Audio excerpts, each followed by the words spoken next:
नमस्कार, मी भाऊ तोरसेकर. तुम्ही बघत आहात प्रतिपक्ष. मित्रांनो, आजचा विषय माझा डोक्यात आहे तो साधारण 1.25 वर्षाने होणाऱ्या मुंबई महापालिका निवडणुका. मुंबई महापालिका निवडणूक ही कुठल्याही इतर पक्षापेक्षा शिवसेनेसाठी फार महत्त्वाची असते आणि मग तितकीच ती शिवसेनेच्या सगळ्या विरोधकांसाठी महत्त्वाची असते. 1968 पासून शिवसेनेने मुंबई महापालिका लढवायला सुरुवात केली आणि तेव्हापासून एक मला वाटतं 78चा अपवाद सोडला, 78च्या महापालिका निवडणुकांचा अपवाद सोडला तर शिवसेनेच्या जागा चांगल्या निवडून आलेल्या आहेत. 1985मध्ये शिवसेनेने सर्वात मोठा पक्ष होऊन महापालिकेची एक हाती सत्ता मिळवली होती. बहुमत नव्हतं, पण मुस्लिम लीग वगैरे अशा इतर पक्षांना सोबत घेऊन शिवसेनेने आपला महापौर निवडून आणला होता. आणि त्यानंतर जवळजवळ एखादा अपवाद 91 सालचा परत सोडला तर शिवसेना ही कायम मुंबई महापालिकेत सत्तेत राहिलेली आहे. बहुमत मिळवलेलं नसेल, पण सर्वात मोठा पक्ष होऊन इतर छोट्या पक्षांना अपक्षांना बरोबर घेऊन शिवसेनेने कायम सत्ता राखलेली आहे. आता जवळजवळ 30 वर्ष होतील किंवा 27 वर्ष होतील की शिवसेना अबाधितपणे मुंबई महापालिका आपल्या हातात ठेवते आहे.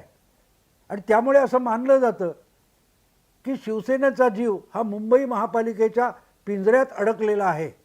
मुंबई महापालिका ही संपूर्ण आशियातली श्रीमंत महापालिका मानली जाते आणि म्हणून तिथे आपलं एक हाती सत्ता असावी असं शिवसेनेला कायम वाटत राहिलं. आणि त्याचं दुसरं एक कारण मोठं असं आहे की मुंबई ही देशाची आर्थिक राजधानी आहे. त्यामुळे दिल्लीची सत्ता असते तितकीच मुंबईची सत्ता देखील फार महत्त्वाची मानली जाते. आणि अशा मुंबईच्या महापालिकेत दीर्घकाळ शिवसेनेची एखादी सत्ता आहे. ती आता शिवसेनेचाच मुख्यमंत्री असताना आणि शिवसेनेचं एक आघाडी सरकार सत्तेत असताना त्या सत्तेला धक्का लागणार का असं एक प्रश्नचिन्ह निर्माण केलं गेलेलं आहे. कारण जे सत्तेत 3 पक्ष एकत्र आहेत, काँग्रेस, राष्ट्रवादी आणि शिवसेना, यांनी या पुढल्या सगळ्या निवडणुका आपण एकत्र लढवू असं एक तात्पुरतं ठरवलेलं आहे. ते कितपत यशस्वी होईल माहिती नाही. कारण शेवटी पक्षांच्या मारामाऱ्या या नुसत्या सत्तापदावरून होत नाहीत. निवडणुकीत जागा वाटप हे सुद्धा मित्रांना शत्रू बनवत असतं. आज आपण बघतोय गेल्या 6 वर्षात शिवसेनेचा 1 नंबरचा शत्रू हा त्यांचा जुना मित्र भाजप झालेला आहे. याचं कारण 2014 साली विधानसभेच्या ज्या जागा होत्या त्यांच्या वाटपावरून या 2 पक्षामध्ये हाणामारीचा आणि वितुष्टाचा प्रसंग आला आणि ते वितुष्ट अजून संपलेलं नाही. दोघे पक्ष वेगळे झाले, वेगळे लढले सुद्धा अनेकदा, पण युती करून लढल्यानंतर सुद्धा सत्तेसाठी शिवसेनेने युती मोडली आणि त्यानंतर सत्ता मिळाली तरी शिवसेना सातत्याने भाजपावर हल्ला करत असे. याचं कारण असं की जागा वाटप हा सगळ्यात कळीचा विषय असतो.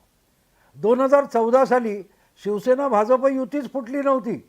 दोन्ही काँग्रेस जे 15 वर्ष एकत्र राज्य करत होते त्यांनी सुद्धा 2014च्या निवडणुका एकमेकांपासून वेगळ्या होऊन आघाडी मोडून स्वतंत्रपणे लढवल्या होत्या. त्यामुळे एक मुद्दा कायम लक्षात ठेवायचा की कुठल्याही आघाडी किंवा युती असते तिचं जे तारू असतं ते जागा वाटपाच्या खडकावर येऊन फुटतं. आणि त्यामुळे आगामी ज्या निवडणुका महाराष्ट्रात व्हायच्या आहेत, काही आता तर लगेचच्या काही याच्यात मुंबई, औरंगाबाद वगैरे अशा महापालिकांच्या निवडणुका व्हायच्या आहेत आणि पुढल्या वर्षी जिल्हा परिषदांच्या, तालुका पंचायतीच्या आणि 10 महापालिकांच्या निवडणुका व्हायच्यात. त्यातली एक महापालिका मुंबईची आहे. अर्थात सगळ्या जिल्हा परिषदा आणि सगळ्या महापालिका एका बाजूला आणि मुंबई महापालिका एका बाजूला, असं हे राजकारण आहे. कारण बाकी सगळ्या महापालिका गेलेल्या चालतील, पण मुंबई महापालिका जो जिंकेल तो राजा असतो.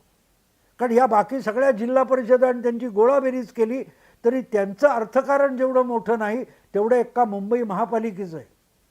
आणि म्हणून असं म्हटलं जातं की शिवसेनाचा जीव हा महापालिकेच्या पिंजऱ्यात अडकलेला आहे. त्याचं कारण ते आहे मित्रांनो, आणि तिथेच तर आता घोळ होणार आहे. 2-3 दिवसापूर्वी मी काँग्रेसला सद्बुद्धी सुचली असा एक व्हिडिओ केला होता, ज्यात भाई जगताप या तरुण नेत्याची काँग्रेसने मुंबई प्रदेश काँग्रेसच्या अध्यक्षपदी नेमणूक केली. तेव्हा मी त्यांचं अभिनंदन केलं होतं की बऱ्याच दिवसानंतर काँग्रेसमध्ये ज्याला महत्त्वाकांक्षा आहे, लढण्याची जिद्द आहे, मेहनत करण्याची तयारी आहे, अशा नेत्याला अध्यक्षपदी बसवलं, म्हणून मी काँग्रेसचं कौतुक केलं होतं. आणि त्यात पण मी ओझरता उल्लेख मुंबई महापालिकेच्या निवडणुकांचा केला होता. पण माझ्या डोक्यात तेव्हा मी बोललेले शब्द भाई जगताप लगेच खरे करतील अशी अपेक्षा नव्हती. भाई जगताप यांनी अध्यक्ष झाल्यानंतर जे पहिलं महत्त्वाचं निवेदन किंवा स्टेटमेंट केलेलं आहे, त्यात मुंबई महापालिका स्वतंत्रपणे स्वबळावर लढवण्याची भाषा केलेली आहे. राजकीयदृष्ट्या त्यांची भूमिका बरोबर आहे असं मी मानतो. याचं कारण असं असतं की मुंबई महापालिकेचे 127 वॉर्ड आहेत आणि 127 वॉर्ड छोटे मोठे नाही आहेत. हे 127 वॉर्डाची सर्वसाधारणतः 30 ते 40 हजार मतदार एकेका वॉर्डात आहेत. त्यामुळे या वॉर्डातला उमेदवार पडलेला चालतो, पण तो लढवला तर तिथे एक स्थानिक नेतृत्व उभं राहतं. त्या नेतृत्वाच्या भोवती एक कार्यकर्त्यांची फौज निर्माण होते आणि 127 स्थानिक नेते वॉर्डचे आणि त्यांच्या बरोबरीचे खांद्याला खांद्याला लावून लढणारे 100 जरी बिनीचे कार्यकर्ते शिलेदार निर्माण झाले तर 227 वर 2 शून्य ठेवा मित्रांनो. याचा अर्थ 20,000 पेक्षा जास्त लढवय्ये कार्यकर्ते एखाद्या पक्षाला मिळत असतात मुंबईपुरते. आणि ही छोटी गोष्ट नाही आहे. पैसा ओतणं दुय्यम आहे, पण तो पैसा ओतल्यानंतर त्या पैशाच्या आणि साधनसंपत्तीवर लढणारा सैनिक जो असतो तो महत्त्वाचा असतो. आणि त्या दृष्टीने भाई जगताप जेव्हा म्हणतात की स्वबळावर लढायचं आहे, तेव्हा त्यांचा दृष्टिकोन तिथे असतो की आपल्याला येत्या काही काळामध्ये मुंबईत कमीत कमी 20 ते 25 हजार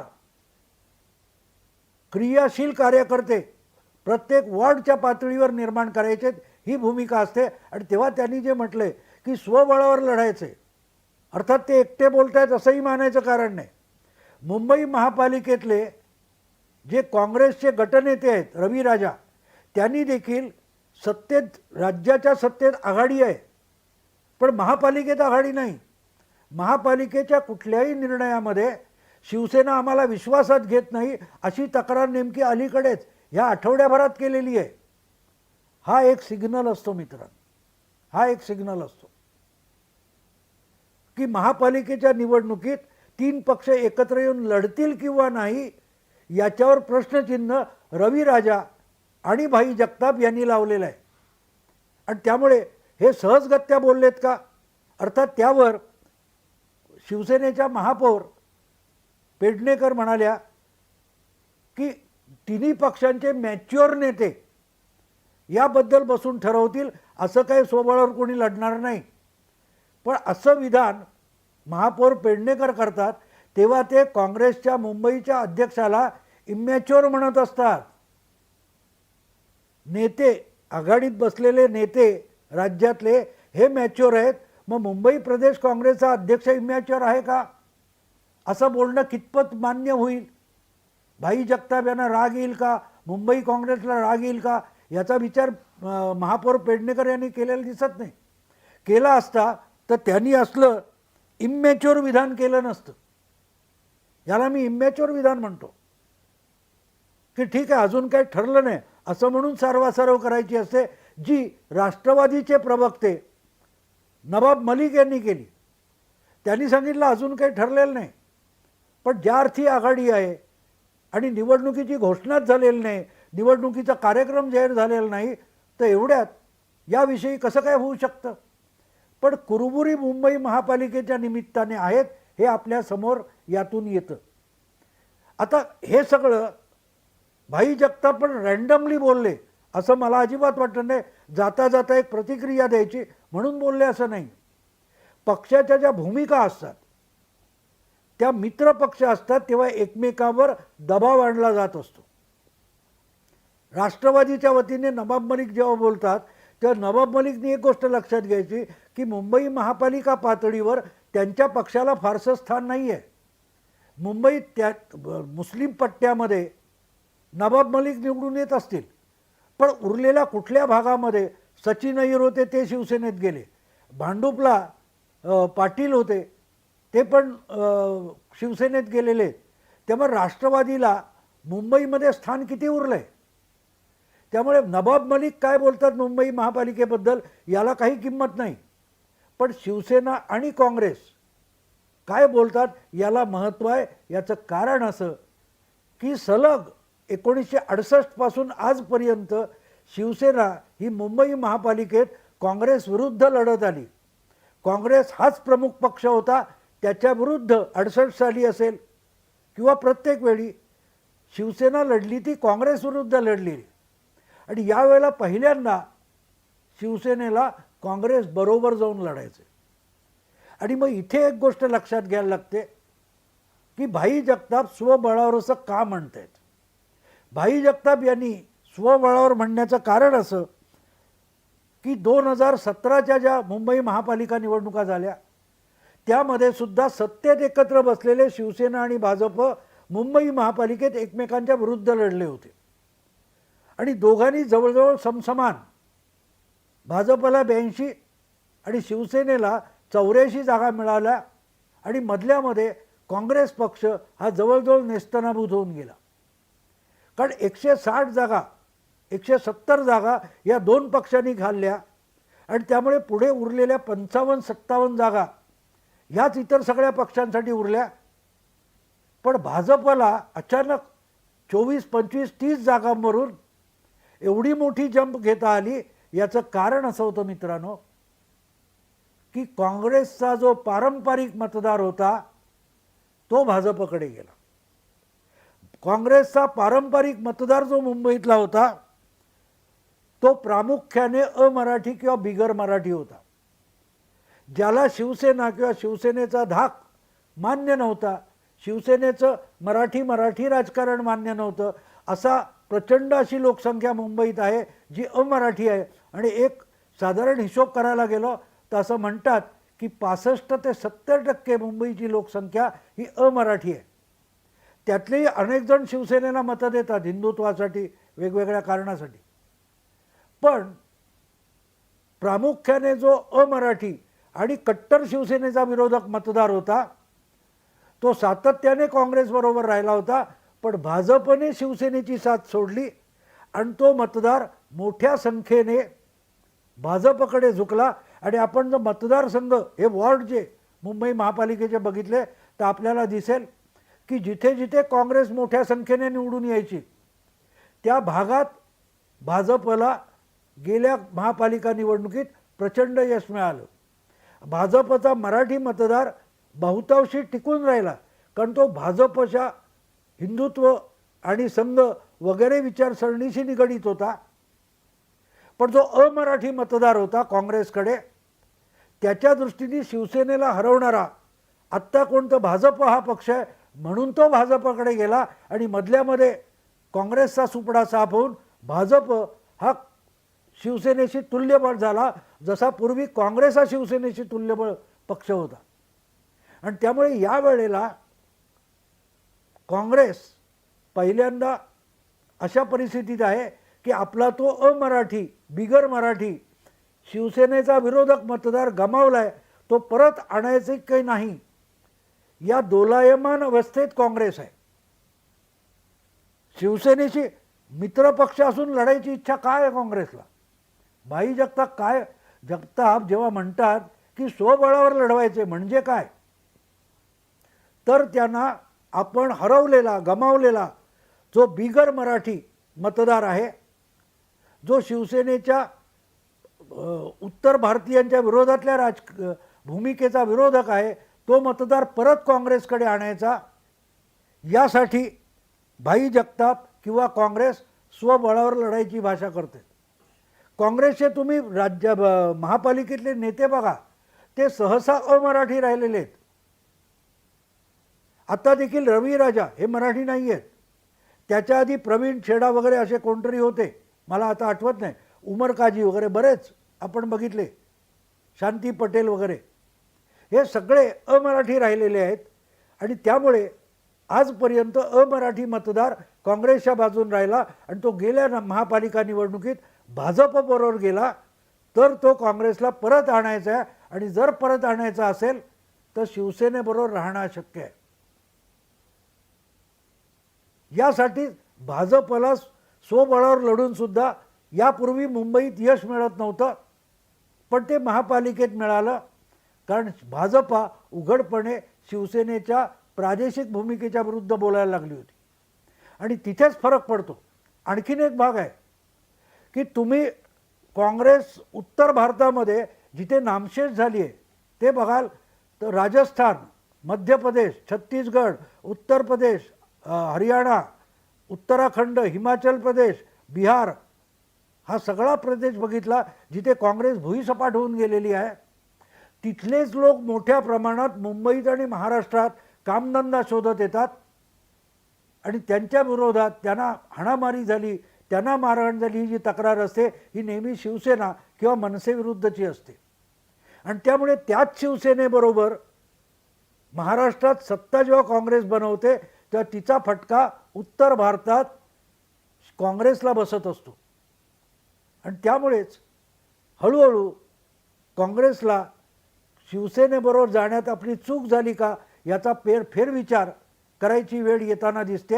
आणि त्यातूनही स्वबळावर लढण्याची भाषा आलेली आहे.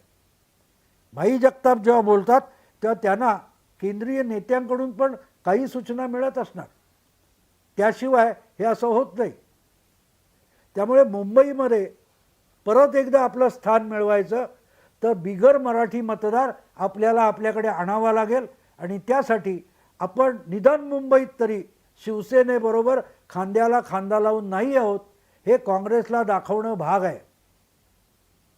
त्या भाई जगताप यांचं जे निवेदन आलेलं आहे त्याची पार्श्वभूमी आपण समजून घेतली पाहिजे. ती शिवसेनेला मित्रपक्ष असून हरवण्याची भूमिका नाही आहे. तर आपला जो मतदारांचा बेस भाजपकडे गेला आहे तो परत मिळवण्याची ही धडपड आहे.